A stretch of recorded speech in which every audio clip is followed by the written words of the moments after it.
At our last meeting, we had a heartwarming event in that there is a third grade film from South Riding, an elementary school in South Riding, that sent us thank you letters. It's nice to know that the youth of today are being taught that patriotism.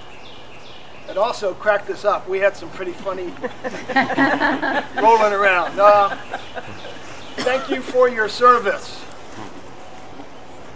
How many tanks do you own? You are our heroes. How far does a bazooka shoot? And of course, I drew little Chimmy. Honest to goodness, his name is Timmy.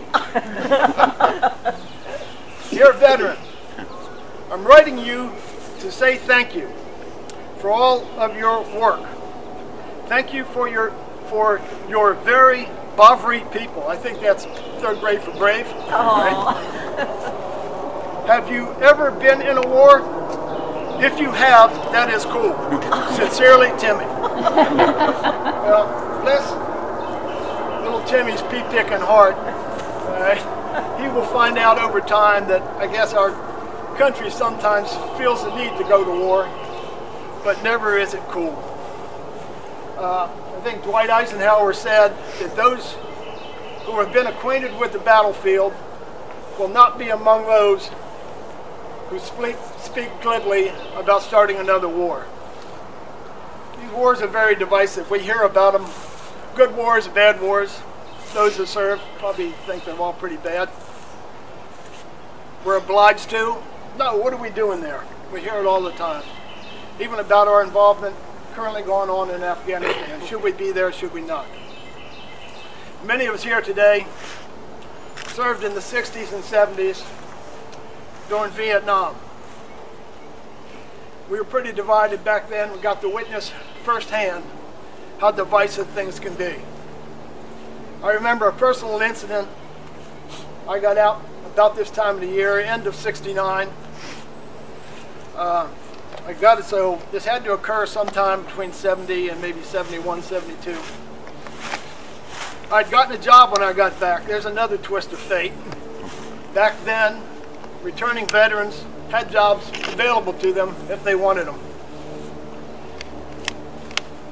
I had signed on with a company whose office was located at 1700 Pennsylvania Avenue.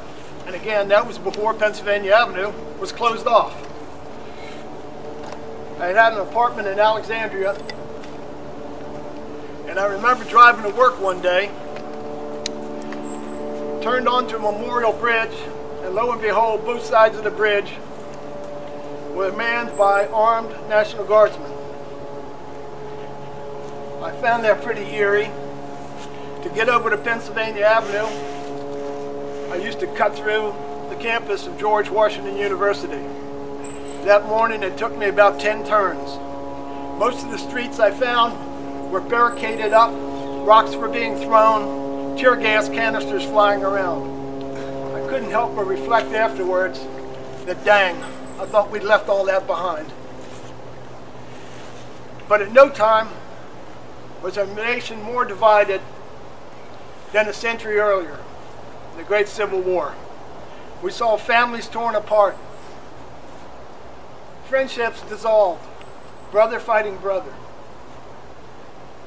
But then, like in all subsequent wars,